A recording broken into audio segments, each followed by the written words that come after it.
Hola, buenas tardes a todos. Muchas gracias por estar acá. Bienvenidos, bienvenidos los que vienen participando de estas reuniones, bienvenidos los que retornan. Hay algunas caras de gente que este año está pudiendo retomar la asistencia. Bienvenidos los que vienen por primera vez, que vienen por primera vez a nuestro instituto. Y una gran bienvenida a nuestra querida María Jesús Torquemada, a quien tuve el gusto de conocer. María Jesús, nos conocimos en Madrid cuando yo fui a dar esas charlas, ¿no? ¿O nos conocimos en el Congreso de Huelva? Yo creo que en ambas ocasiones hemos estado juntas. Cierto. Bueno, han transcurrido muchos años y corrió mucha agua debajo del puente desde Sí, aquel mucha, entonces, ¿no? Así que bueno, mucha. es un gusto enorme tenerte acá y voy a hacer una Gracias. breve presentación tuya. Para los que no la conocen, María Jesús Torquemada Sánchez es profesora titular en la Facultad de Derecho de la Universidad Complutense de Madrid, en el Departamento de Derecho Romano e Historia del Derecho. Es directora del proyecto de innovación docente Universidad Complutense de Madrid, titulado Grandes Libros en la Facultad de Derecho. Es codirectora del grupo de investigación de la Universidad Complutense de Madrid titulado Estudios sobre Dignidad y Derechos Humanos. Desde 1985, año en el que se doctoró, hasta la actualidad, ha seguido varias líneas de investigación, destacándose la relativa a la Inquisición y el delito de brujería y supersticiones durante el antiguo régimen, la persecución de los judeoconversos, los estudios de género en épocas anteriores a la codificación, la antigua normativa sobre el medio ambiente, consumo, dictadura franquista, etc. Algunos de los títulos de sus publicaciones más recientes son La mujer y los delitos de antaño, Sexo, supersticiones y brujería, Chocolate para después de una guerra, La normativa intervencionista, Antonio de Mendoza o La larga sombra de la sedición silente, Legislación sobre huérfanos de militares franquistas y republicanos durante la Guerra Civil, documentos novohispanos custodiados en la Universidad de California, etcétera. Así que con esta trayectoria, obviamente que es un gusto tenerte acá, María Jesús. No sabía de ese proyecto de la Universidad Complutense sobre los libros, me parece hermoso. Después, si hay algún momento, te pido que nos cuentes de eso. Sé que la Universidad Complutense trabaja muchísimo y tiene muchísimos proyectos que son de mucho interés para los historiadores del derecho. Así que bueno, hecha esta rápida presentación, te doy el piso, como me gusta decir, y adelante.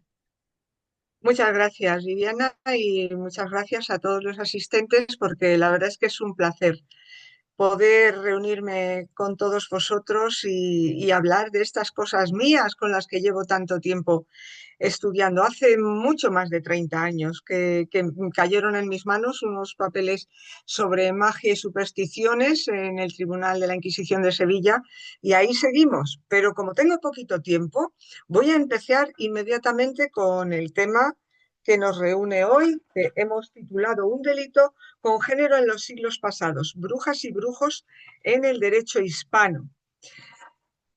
Es un delito con género. Claro, es que hay delitos que no tienen género, ¿eh? Robar, matar. Pero en este caso quiero hacer unas observaciones previas acerca del delito de brujería y de supersticiones. En primer lugar, mmm, vamos a ver, las mujeres están conectadas con la magia desde la noche de los tiempos.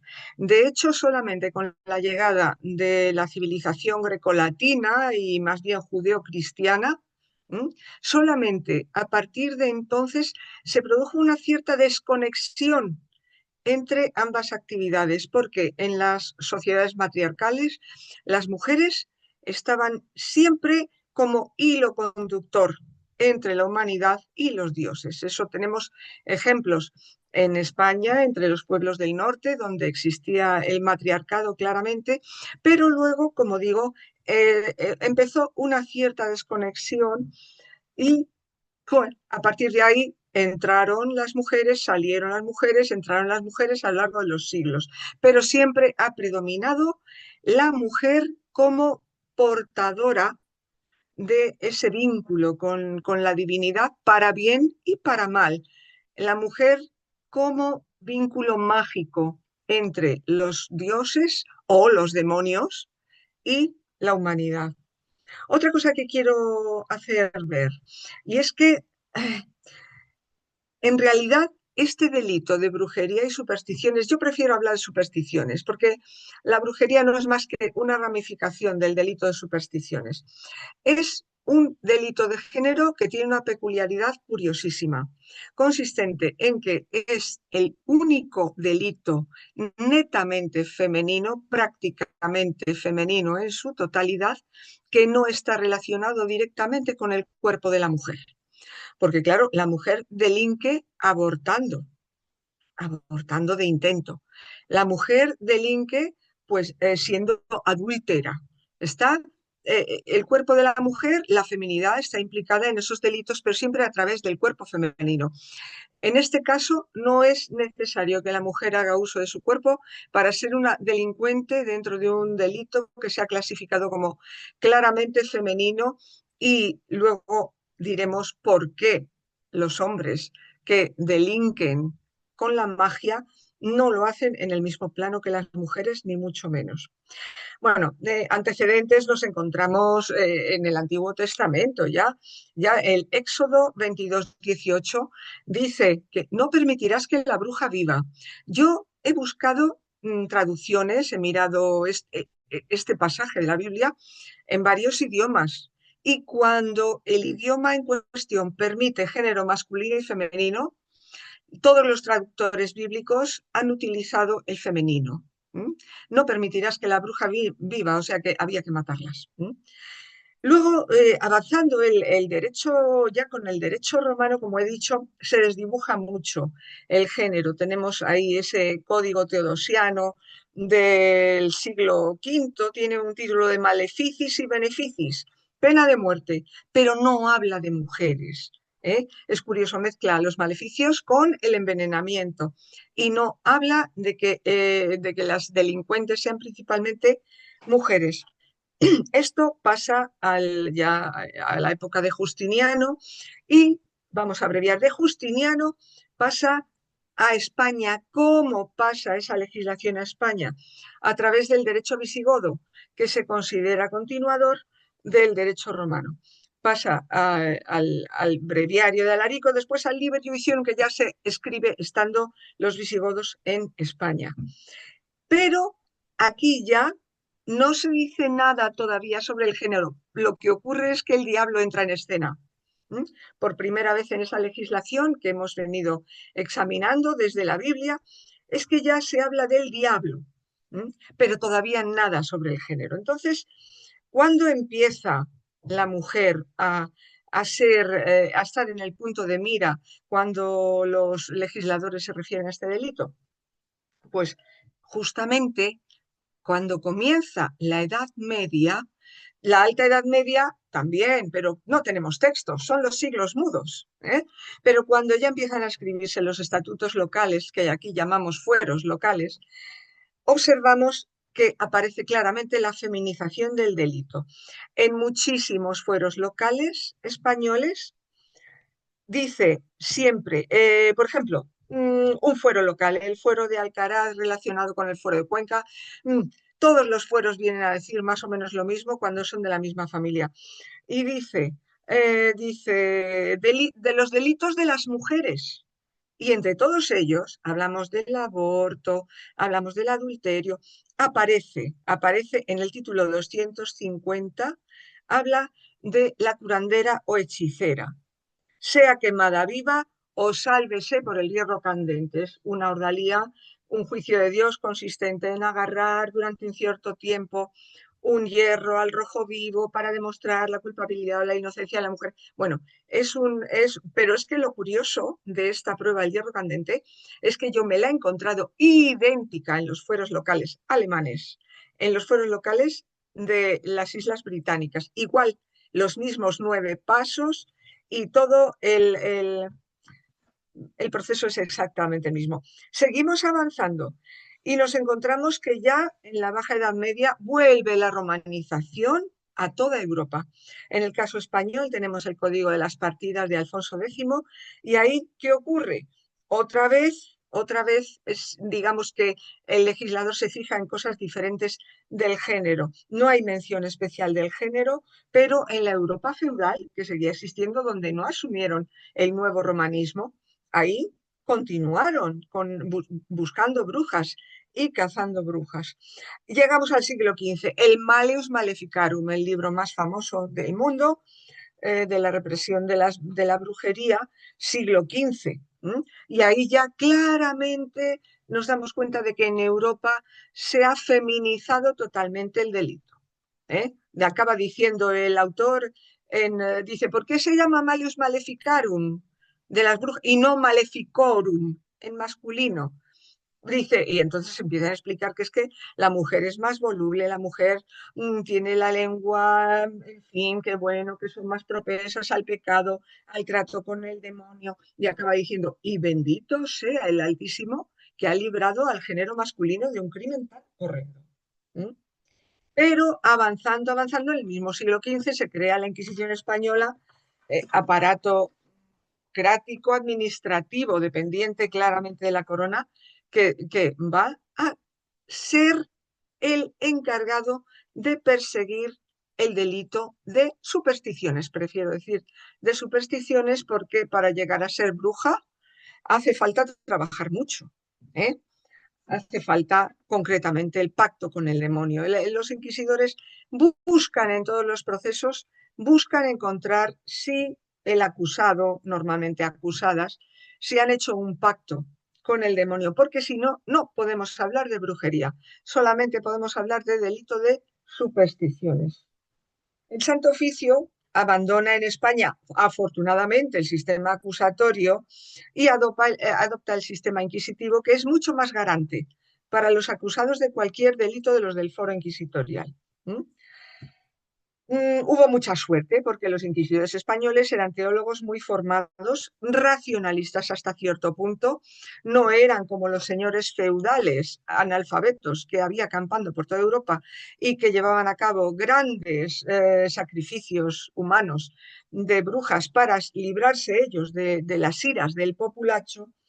Y afortunadamente la centralización administrativa que implicaba el aparato inquisitorial y personas tan formadas y tan maravillosas, tan racionalistas y tan humanistas como aquel inquisidor Salazar y Frías que acudió a los valles navarros cuando hubo un brote de brujería, afortunadamente gracias a todos estos inquisidores y especialmente a este, pronunció en su informe la famosísima frase de no hubo brujos ni embrujados hasta que se empezó a hablar y a escribir de ellos.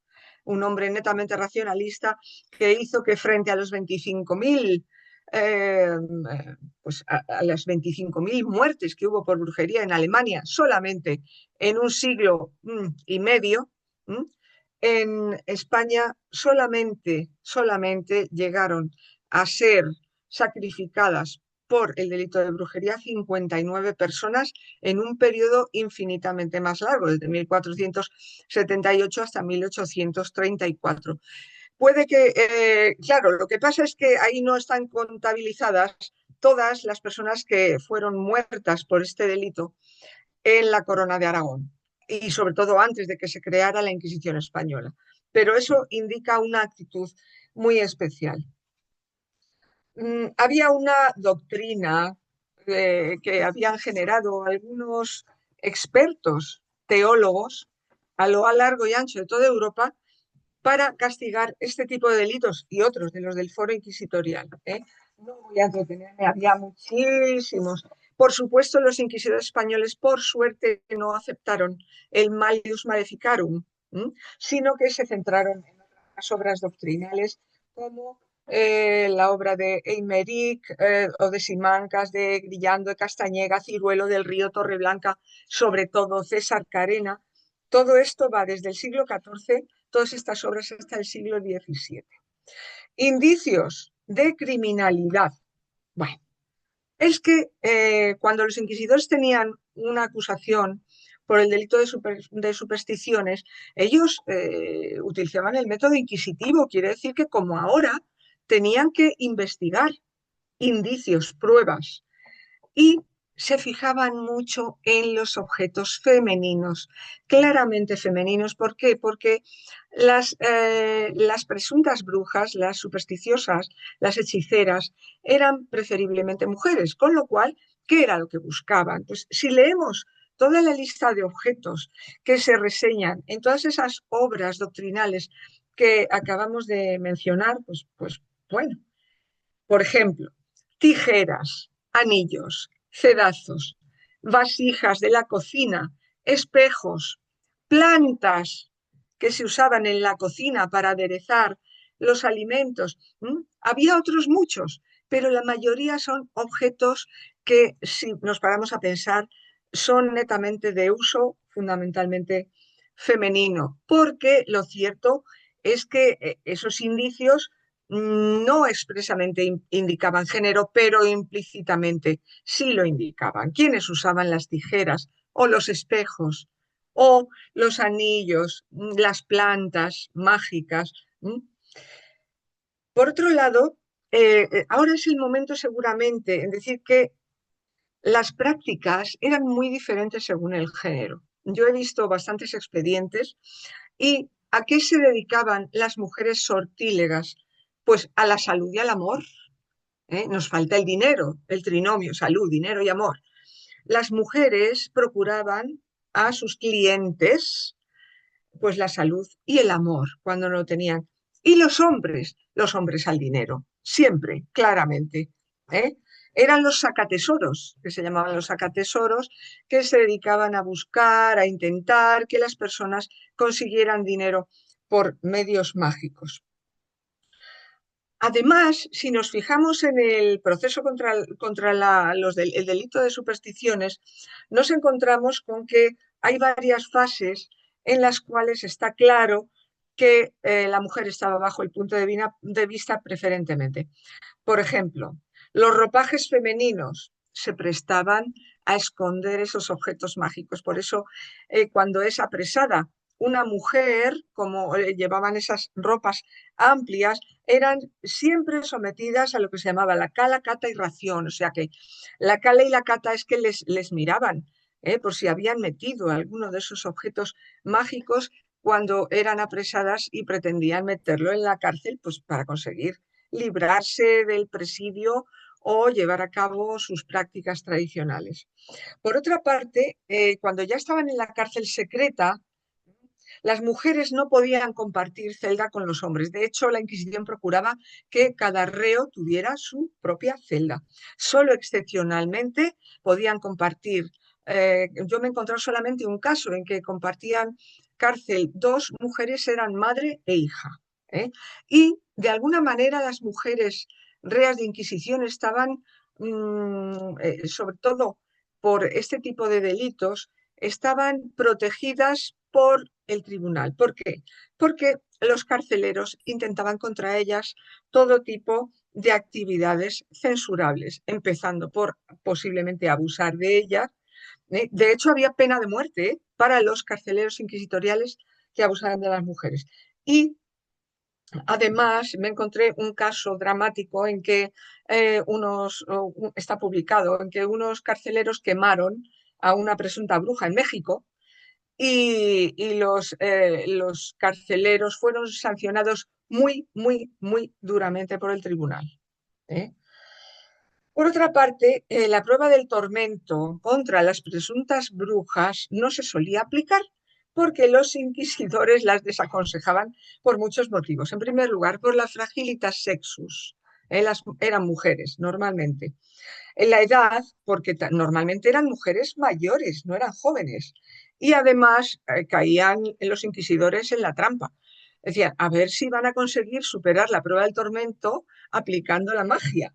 Entonces, no se solía aplicar contra las presuntas brujas.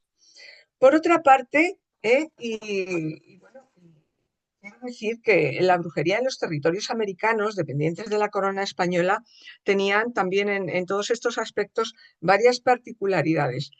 sigue predominando el género femenino en todos los expedientes que yo he visto. Pero era muy difícil controlar esos delitos porque los territorios eran muy amplios. Por otra parte, he observado una especial credulidad y miedo de las autoridades en las cárceles americanas frente al delito de brujería. O sea, los empleados inquisitoriales, cuando les metían una presunta bruja en la cárcel, eran especialmente miedosos y crédulos frente a esos delitos. Por eso intentaban deshacerse de estas mujeres, como en el caso de la pobre Francisca Sánchez, que la quemaron dentro de la celda. En América la normativa era la misma, pero los indicios, lógicamente, eran algo diferentes. Las plantas no eran la misma. Los animalitos mágicos no eran la misma. Por ejemplo, yo me encontré con que estas mujeres usaban mucho los colibríes, que en algunos sitios de América se llaman los chupamirtos. ¿M? Y los utilizaban, claro, obviamente en España no hay, en la península no hay colibríes. O sea que variaban los objetos, pero las oraciones pronto las copiaron de las españolas que fueron a América. Ahí coinciden totalmente. ¿M? Y además me he encontrado con que en América era un pretexto este tipo de procesos para castigar otros delitos, como por ejemplo el delito de homosexualidad, que no era un delito del foro inquisitorial. ¿Mm? ¿Cómo acabó todo esto? Pues acabó con la llegada del racionalismo, obviamente. ¿eh? Las prácticas mágicas dejan de ser un delito cuando llega la etapa constitucional a España y también, por supuesto, a los territorios americanos en cuanto se empiezan a elaborar los primeros códigos penales racionalistas y ya con la Constitución de Cádiz, en el caso español, se suprimió este delito cuando ya se hizo el primer Código Penal en 1822, ya no contiene ninguna disposición sobre hechiceros, sortílegos, brujos. Ojo, esas prácticas solo serían sancionables en cuanto atentaran contra la salud o el patrimonio de las personas. Por ejemplo, y ya con esto creo que alguna cosita ha ido diciendo que nos ayude a una reflexión y estoy a disposición de todos vosotros. Bueno, muchísimas gracias. Ahí el doctor Olano te quiere saludar, dejó un mensaje acá por el chat. Hernán, abrite el micrófono y saludala a la doctora Torquemada. Y muchísimas gracias, doctora, por la intervención. Yo fui alumno suyo en la Complutense hace 30 años, en el diplomado en Historia de la Inquisición, cuando la doctora yo creo que era estudiante todavía. Ay, Entonces, claro, en entonces el muy instituto grato volverla a del ver, doctora. profesor, claro, del profesor Escudero, claro. Exactamente, sí. Muchas Allí gracias. comencé yo, allí comencé yo. Bueno, Muchas gracias. Encantada.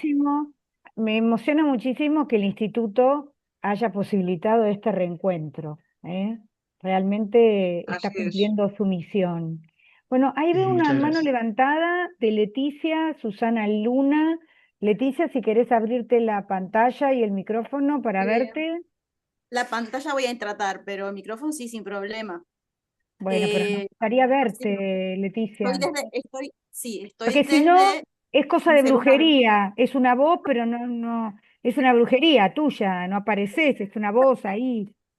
No sé, me pide algo, una función, el Zoom, y no estoy pudiendo contactarlo en este preciso momento. Bueno, voy a Bueno, intentar mientras hablo. No presentate sé. rápidamente, decí quién Sí, sos, de dónde venís y hacer la pregunta cortita porque veo que hay un montón de preguntas. sí. Adelante, Leticia.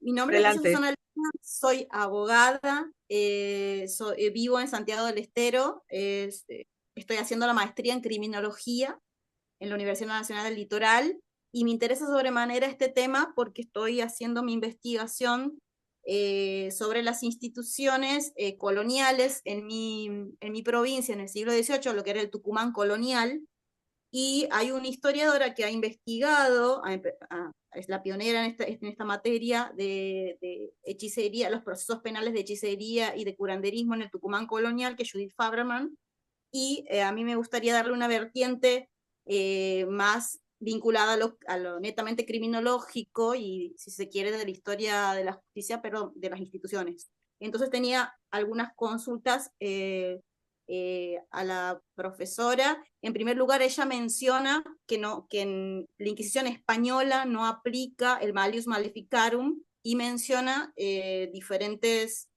obras, como el de Eimerick. Quería que si puede reiterar cuáles son las otras obras que utiliza la Inquisición española para la persecución de la brujería. En primer lugar eso. Luego quería que si podía avanzar un poco más o delinear algo más respecto a las pruebas que en los procesos penales se utilizaban en contra de las brujas. Me imagino que habría, según la Inquisición, una presunción de culpabilidad, por lo cual me gustaría que hable sobre las pruebas en concreto que ella ha visto en sus expedientes, y además también, si podía profundizar un poquito más, en la medida de lo posible, sobre las cárceles en la época, bueno, la Inquisición, en esa época donde se apresaban a las brujas, ¿sí? Eso. Bueno, gracias Leticia. Vamos a ir, Gracias, María Leticia. Jesús va a ir contestando cada pregunta también en forma concisa, porque hay un montón de preguntas. Adelante. Muy bien, rapidito. Venga, voy a citar a estos autores que he leído por si a ella le sirven de apoyo. Estaríamos hablando del Directorium de Eimerick, la obra de Simancas del siglo XVI, la obra de Grillando, con ella, del siglo XVI también, Castañeda, en un tratado de supersticiones, también del XVI, Ciruelo, también del XVI, y Martín del Río, de finales ya del XVI, Torreblanca, que es del XVII, y Carena, pero vamos, yo le recomiendo que se vea en primer lugar, que es del siglo XVII y tiene un Tractatus de Oficio de Santísima Inquisitionis. Bueno, este es una joya, Carena, César Carena.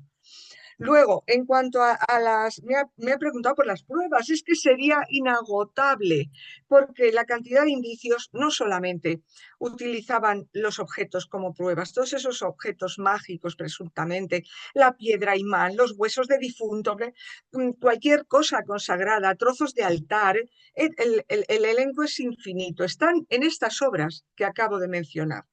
Pero es que además había acciones que indicaban de monolatría, indicaban adoración al demonio. Por ejemplo, vestir completamente de blanco o de negro, poner velas blancas o velas negras para dibujar círculos, dibujar la estrella de David, colocarse a rezar donde se juntan 4 caminos, infinidad.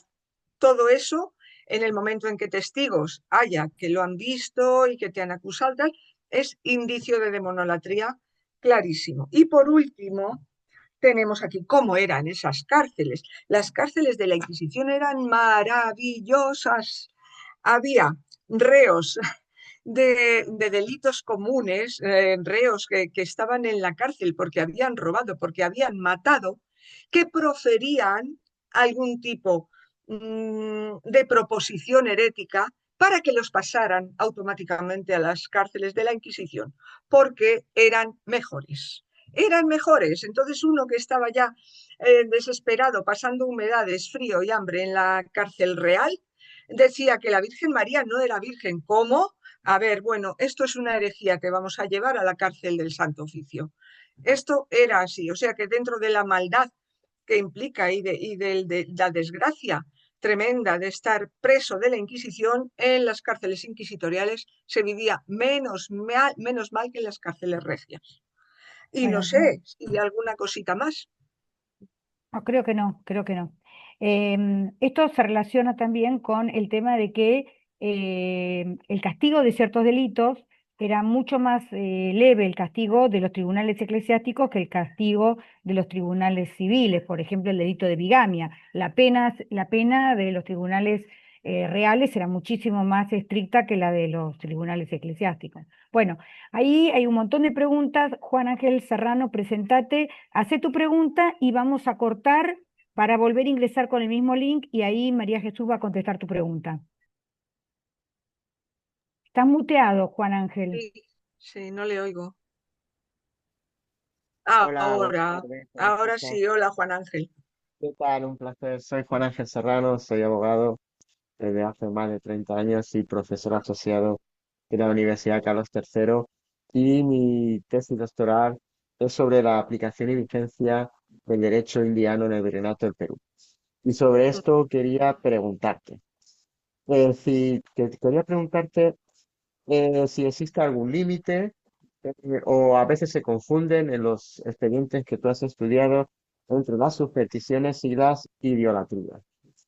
Y cómo eran separados ambos y cómo eran estudiados en sus límites y conjunciones entre ambos. Y después yo también en mis estudios de los expedientes de las idolatrías que he realizado en todo el Virreinato del Perú, muchas veces se utilizaba como una reconvención.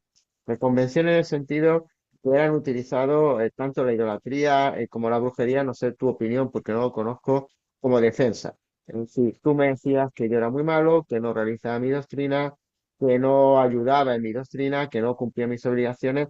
Así, pues yo me defiendo diciendo que eres un brujo.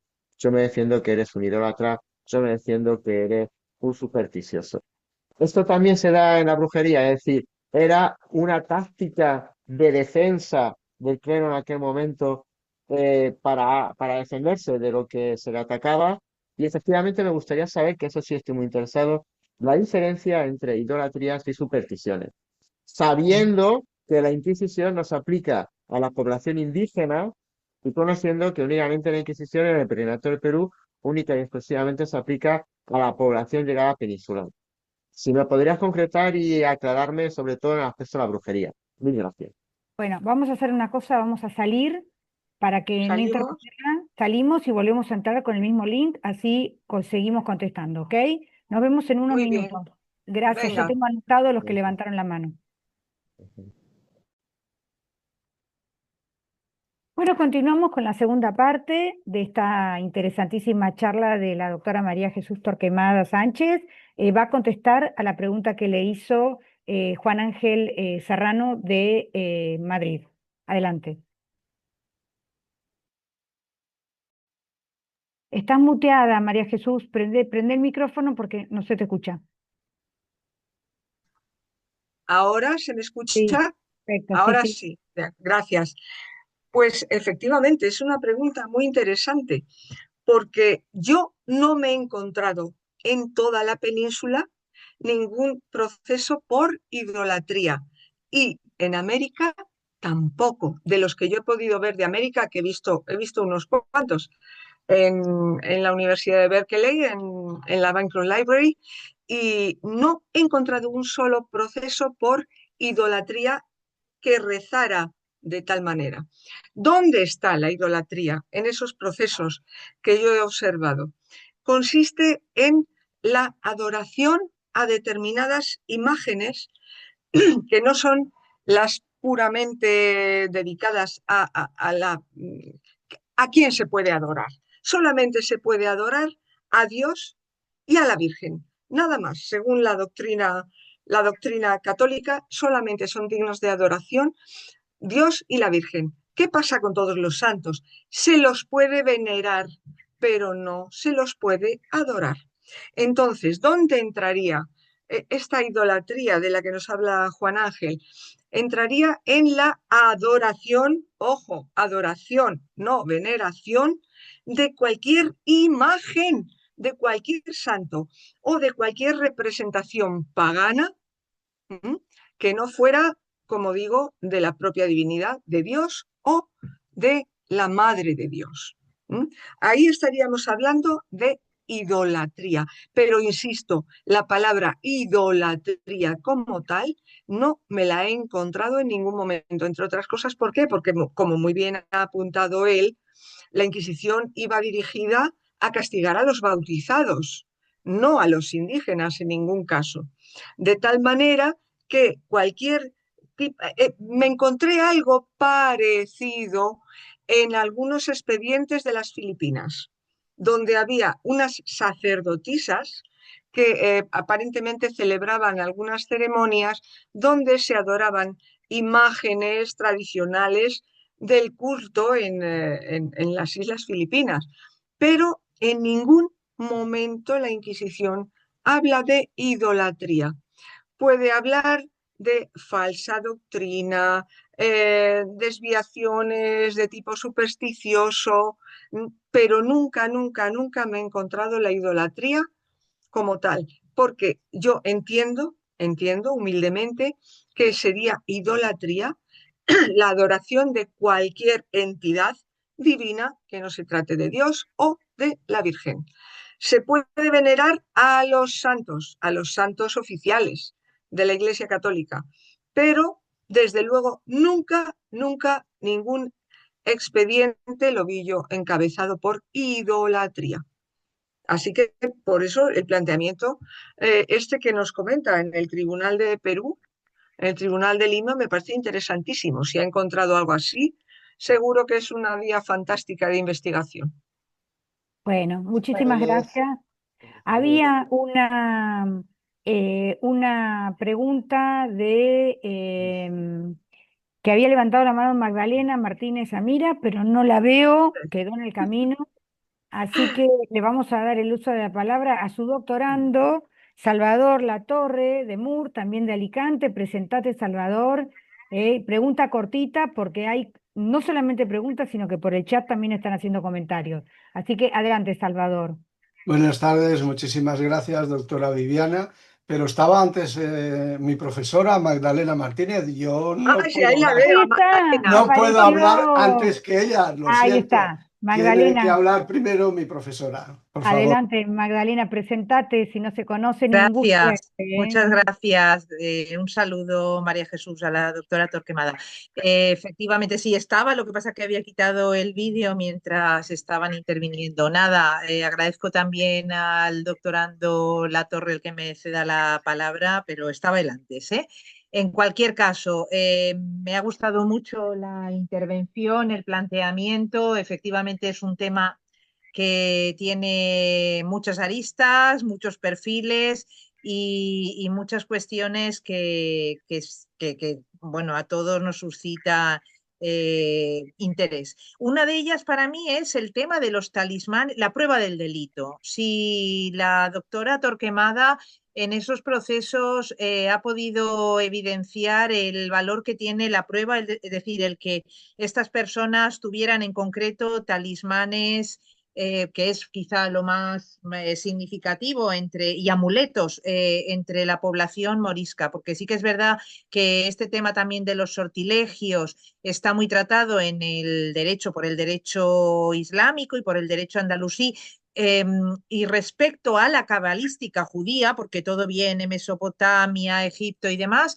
y prácticas que se realizan durante el tiempo del profeta, pero sí que es verdad que para nosotros y en esos procesos ante la Inquisición nos tenemos ya que situar en el periodo de los moriscos, que son los que están bautizados. Entonces simplemente quería saber si, porque yo tengo también registrados algunos procesos y documentación que no he estudiado, y a raíz de su intervención me he planteado si ella ha visto algo relativo a talismanes y amuletos, sobre todo con las llamadas letras de anteojos, que son letras árabes cortadas con el fin de que no se terminase de entender el contenido de lo que se había inscrito en esos documentos de plomo. Gracias.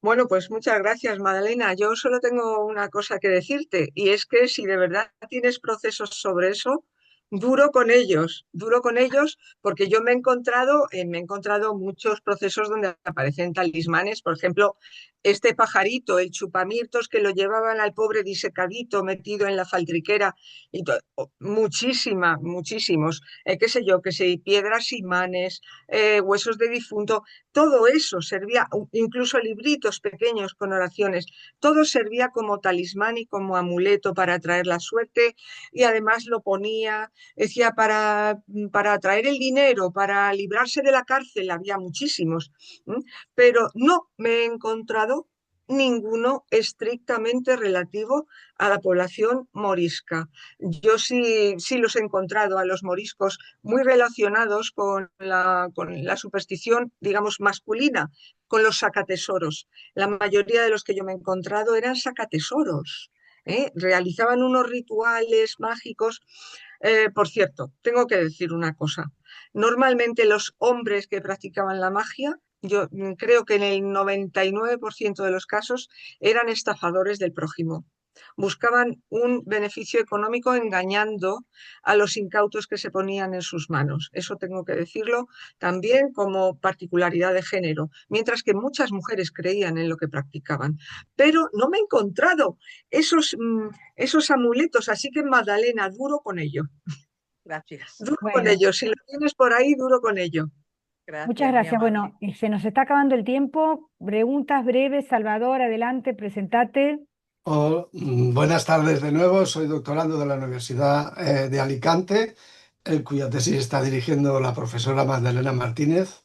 Mi pregunta, dado que hay más preguntas por ahí, va a ser muy rápida. Yo también voy a preguntar por una prueba. La prueba es el pacto con el demonio, cómo debía de ser ese pacto con el demonio, cómo se probaba el pacto, que había tal pacto con el demonio y qué características tenía.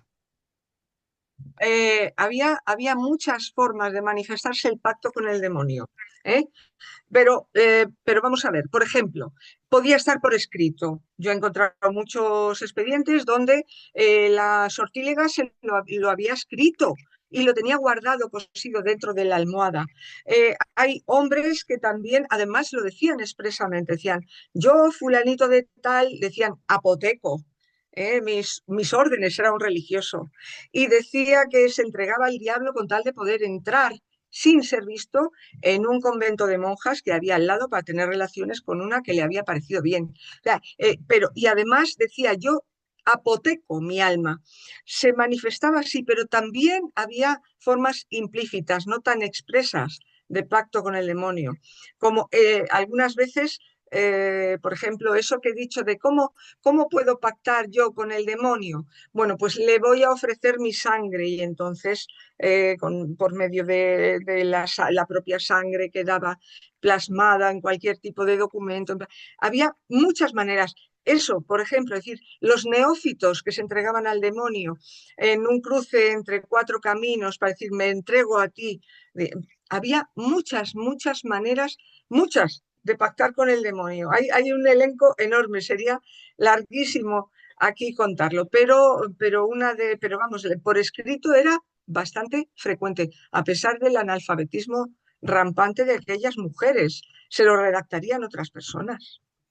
Muchas gracias, profesora. No le he dicho, pero muy interesante su intervención, que conste. Con las Muchísimas prisas y gracias. para no consumir tiempo, pues he ido directo al grano. Muchas gracias. Muchas Muchas gracias. gracias, Bueno, ahí Salvador. hay una mano levantada de alguien que no está identificado, con lo cual no le vamos a poner certificado, o a sus dos, identificate por favor, abrite el micrófono y hazte tu pregunta. Gracias, mi nombre es Óscar Augusto Sotomayor Uribe, siempre he participado, pero hoy me salió con este nombre y hablo desde Colombia, soy doctorante de la UBA y mi pregunta es, después de escuchar con mucha atención y de ver que había un trato diferenciado, entre comillas, entre mujeres y hombres, donde las mujeres eran vistas débiles espiritualmente o ignorantes, y esa existencia, la reticencia de verlas desnudas. La pregunta es, ¿podemos desde ese sistema inquisitivo del Santo Tribunal de la Fe poder decir que ya existía un trato diferenciado por género? Siempre, físicamente, supongo que quiere decir físicamente, por el hecho de la feminidad corporal, siempre. Por ejemplo, hubo un tiempo en que cuando se aplicaba por la Inquisición la pena de azotes, Se prescribía que el reo debía circular por las calles públicas acostumbradas de cualquier ciudad desnudo de cintura para arriba. Durante un cierto tiempo también se practicó esto con las mujeres, que debían circular mientras les aplicaban los azotes desnudas, y luego esto se suprimió. Les iban dando los azotes, pero las mujeres podían ir vestidas. Y ese tipo de diferencia entre el género mujer como reo del Santo Oficio y el hombre como reo del Santo Oficio permaneció durante los varios siglos de existencia de la Inquisición española. Se tenía en cuenta siempre la fragilidad del cuerpo de las mujeres. Por ejemplo, el castigo de galeras, que era relativamente frecuente para los hombres, enviarlos a remar a las galeras del rey, no se prescribía para las mujeres. O sea que siempre, siempre, siempre a lo largo de todo el proceso se observaban diferencias por el hecho de la propia feminidad corpórea de las mujeres cuando eran reos del Santo Oficio. No sé si quería hacer alguna puntualización más. Está bien. Bueno, muchas gracias. Muchas gracias. Jacqueline Vasallo, qué gusto verte. Presentate, por favor.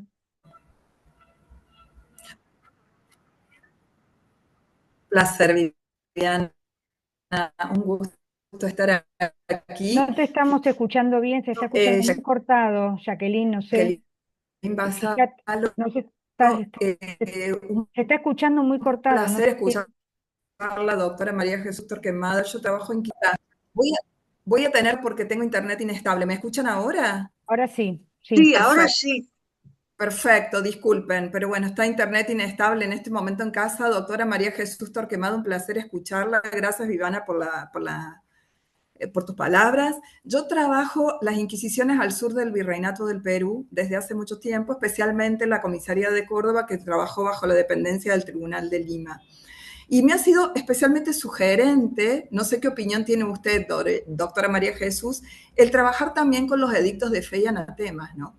Porque en los edictos, al fin y al cabo, es lo que la Inquisición quiere que la población, digamos, conozca y escuche y haga carne para después poder denunciar la comisión de un delito. Entonces, las descripciones que hay ahí es bien interesante porque es una descripción mucho más simplificada de lo que puede decir ciruelos y mancas, entre otros. Sí. Y ahí sí encontré lo que usted dijo de las plantitas y los animales y la diferencia, obviamente, en América, ¿no? En un edicto de fe y anatemas que remitió el Tribunal de Lima a Córdoba en el siglo XVIII, está incluyendo dentro de las hierbas a la coca, al uso de la coca, ¿no? Entonces, la uchuma, que nunca supe identificar qué era auchuma, ¿no? Y no sé, no lo pude encontrar por ningún lado, ni siquiera por amigos biólogos, y la coca, ¿no? Entonces esto es bien interesante, porque me parece que es una fuente sumamente interesante para trabajarla en conjunto, ¿no? Muy bien, pues claro que sí, Jacqueline. Bueno, yo he leído cosas de Jacqueline Vasallo y me ha encantado poderle poner cara a sus escritos porque son especialmente interesantes. He visto cosas sobre esa actividad del tribunal en toda la zona de Córdoba y cómo además observar cómo curiosamente en Argentina y en toda esa zona explica muy bien cómo llegaban difícilmente los reos de un lado a otro, a veces solamente había un acusado que conseguía, se escapaban todos por el camino mientras intentaban llevarlos al Tribunal de Lima. Está muy interesante todo. Y me ha encantado poder contactar con ella. Pero es que esto que plantea es perfecto, porque verdaderamente el hilo de contacto entre todas esas farragosísimas obras doctrinales escritas en latín y la población a la que iba dirigida la actividad inquisitorial era el edicto de fe y anatema que se clavaba en las iglesias de todas las poblaciones, de todas y cada una de las poblaciones, ¿eh? Es muy interesante verlo porque además están escritos de manera que todo el mundo lo puede entender. Es como la vulgarización necesaria de esa teoría inquisitorial que está absolutamente pegada a la teología más pura y más alambicada, ¿eh? O sea que verdaderamente, verdaderamente esos edictos, cualquiera que tenga alguno de ellos, yo me he encontrado edictos de fe, los tengo como un tesoro. Me encontré en un repositorio edictos de fe publicados en territorio que hoy es Estados Unidos y que no están publicados, además, no se ha trabajado con ellos y es una maravilla. Así que creo que es una línea de investigación fundamental. Bueno, muchísimas gracias. Ya nos estamos quedando sin tiempo. Voy a leer algunos comentarios en el chat. María Jesús, Juan Aguiar dice Ecuador presente. Te están escuchando gente desde Ecuador. Gisela Coronado pregunta, muy interesante, una consulta. ¿En el tratado hay alguna regulación de los sentidos? ¿Alguna regulación inquisitorial para los sentidos? No interpreto bien la pregunta. Temo contestar algo que no tenga nada que ver. No sé si está todavía Gisela presente para hacer la aclaración. Si no, seguimos. Bueno, felicitaciones por todos lados. Acá seguimos con Mailén Correa. Buenas tardes. Hay un proceso por superstición contra un indígena, adoración a una imagen de su invención, no cristiana. Estaba en el Archivo Nacional de Asunción, era del año 1868, pero no la llevó a cabo la Inquisición, sino un juzgado de paz. Claro, lógicamente. Bueno, ahí Leticia Luna dice, ¿dónde se puede acceder a las investigaciones de la profesora Torquemada para poder leerlas yo, por supuesto, y citarlas? Bueno, pues en una página que se llama Dialnet, hay muchísimas publicaciones que están abiertas y a las que se puede acceder gratuitamente sin ningún tipo de cortapisa, ¿eh? En Dialnet, simplemente tecleando mi nombre y mis apellidos, aparecen todas las obras que están accesibles, que son bastantes, por cierto. Muy bien. Hernán Olano, el tema de la uchuva ya se lo comentaste a la doctora, ¿no? ¿Sí? Sí, ya lo comentó. Bueno, nos estamos quedando sin tiempo. Este tema convocó muchísimo. Hacía mucho que no teníamos tantos asistentes, porque bueno, cuando empezamos con estas charlas, todo el mundo estaba en su casita, pero ahora todos tenemos que trabajar.